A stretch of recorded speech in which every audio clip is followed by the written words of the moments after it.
पश्चिम बंगाल के मुर्शिदाबाद जिले के जहां बेलडांगा में टीएमसी से निलंबित विधायक हुमायूं कबीर ने अयोध्या की बाबरी मस्जिद की तर्ज पर बनने वाली मस्जिद की आधारशिला रखी।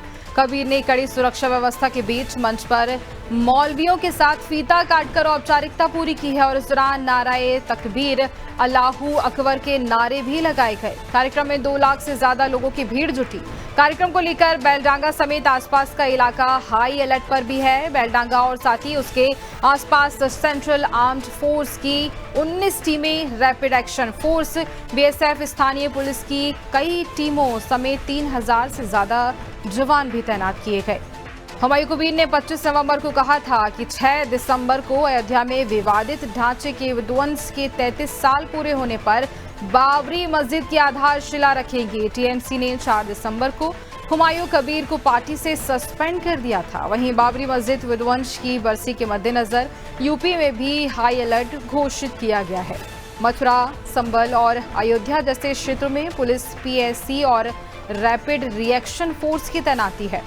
श्री कृष्ण जन्म स्थान परिसर, शाही ईदगाह क्षेत्र और प्रमुख बाजारों में अतिरिक्त पुलिस बल तैनात भी किया गया है। ड्रोन कैमरों, सीसीटीवी मॉनिटरिंग और लगातार फुट पेट्रोलिंग के जरिए कड़ी निगरानी भी रखी जा रही है। वरिष्ठ अधिकारी खुद मौके पर सुरक्षा व्यवस्था की निगरानी कर रहे हैं और किसी भी अफवाह या अप्रिय घटना को रोकने के लिए सोशल मीडिया पर विशेष नजर रखी जा रही है।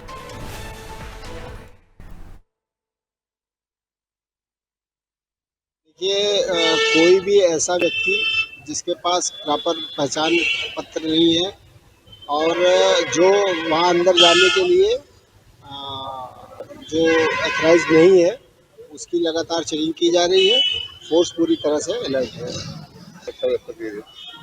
विगत वर्षों की बात थी, पर्याप्त मात्रा में फोर्स लगाया गया है, पीएसी बल लगाया गया है, सीओज की, एडिशनल एसपी की, जैसे प्रत्येक वर्ष ड्यूटी लगती थी उसी तरीके की ड्यूटी लगाई गई है। सब पे पूरी सतर्कता रखी जा रही है, लगातार चेकिंग की जा रही है। जो भी सूचना मिल रही है, सभी सूचनाओं को वेरीफाई किया जा रहा है। यातायात अभी चल रहा है, स्कूली बच्चे हैं, स्कूल जा रहे हैं, पूरी तरीके से नॉर्मल है। अभी डाइवर्जन किसी तरह यातायात का नहीं है। तो देखिए, इस मामले के बाद पूरे उत्तर प्रदेश में अलर्ट मोड पर प्रशासन को भी देखा जा रहा है। पुलिस बल भी तैनात किया गया है ताकि किसी भी तरह से एक बड़े स्तर पर कोई भी अप्रिय घटना ना हो। इसी पर हम ज्यादा जानकारी लेंगे। हमारे साथ हमारी सहयोगी जया जुड़ रही हैं। जया, इससे पूरे मामले को लेकर जानकारी दीजिए, किस तरह से उत्तर प्रदेश का माहौल अभी देखने को मिल रहा है? देखिए, बाबरी मस्जिद के विध्वंस के बाद से ही लगातार किस तरीके से अयोध्या में श्री राम मंदिर का निर्माण हुआ और ध्वजारोहण हुआ, इसके बाद से लगातार हर बार 6 दिसंबर आता है और 6 दिसंबर का जब भी आता है कहीं न कहीं असंवेदनशील जो स्थिति है और घटना जो है वो कहीं न कहीं उत्पन्न होने का कहीं न कहीं सरकार को भी डर होता है, प्रशासन को भी डर होता है। उत्तर प्रदेश के चप्पे चप्पे पे तमाम पुलिस फोर्स है वो पूरी तरीके से तैनात कर दिया गया। जो भी संवेदनशील एरिया थे, जो भी ऐसे इलाके थे जहाँ पे लगता था कि यहाँ पे कोई अप्रिय घटना घटित हो सकता है, वहां पे भी पुलिस जो है बीते रात के 24 घंटे तो आप फ्लैग मार्च कर रही थी। फ्लैग मार्च के साथ साथ तमाम पुलिस फोर्स जो है अलर्ट मोड में थी। अयोध्या की खासतौर पर बात करूं तो वहां पे तमाम एटीएस फोर्स हो या वहां की स्थानीय सुरक्षा करती थी, सब के सब अलर्ट मोड में थे। डीजीपी लगातार जो है पुलिस के प्रशासन से जो भी लगातार जिलाधिकारी है, जो भी आला कमान है जिले स्तर पे, उससे लगातार वो वॉइस मैसेज के थ्रू, वीडियो कॉन्फ्रेंस के थ्रू कनेक्ट होकर मैसेज लेते थे कि क्या वहां पर कोई ऐसी घटना तो नहीं है, क्या सब कुछ ठीक है। तो पुलिस की कहीं नहीं कोशिश थी और ऐसा कोशिश इसलिए भी हो गया क्योंकि अभी आपने देखा होगा कि कोलकाता में किस तरीके से बाबरी मस्जिद को लेकर फिर से करवा गई थी। टीएमसी के ही विधायक के हुमायूं कबीर ने किस तरीके का ऐसा बयान दिया था कि बाबरी मस्जिद फिर से बनाएगी, अपने बयान के कारण जनता बनर्जी को अपने पार्टी से निष्कासित कर दिया। हालांकि बाबरी मस्जिद का आज उन्होंने न्यू भी रख दिया और न्यू रखने के बाद 2 लाख लोगों की भीड़ जुट गई।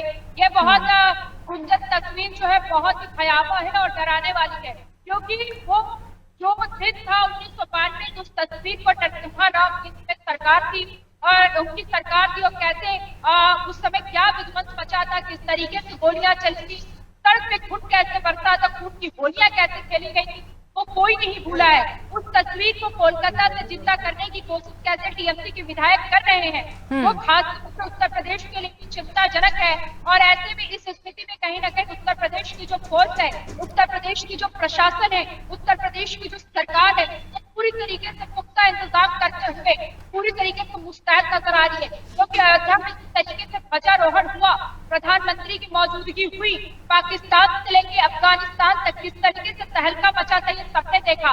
टेररिस्ट तमाम जो आतंकवादियों का संगठन है वो किस तरीके से लगातार नसीहतें और अल्टीमेटम हमारे सरकार को या भारत स्तर या उत्तर प्रदेश के सरकार को कैसे देते रहते हैं। और बाबरी मस्जिद बनाने को लेकर किस तरीके से तमाम नेताओं के बीच में किस तरीके से हुकार भरा जाता है, इसकी बात आप कोलकाता से देख सकती हैं।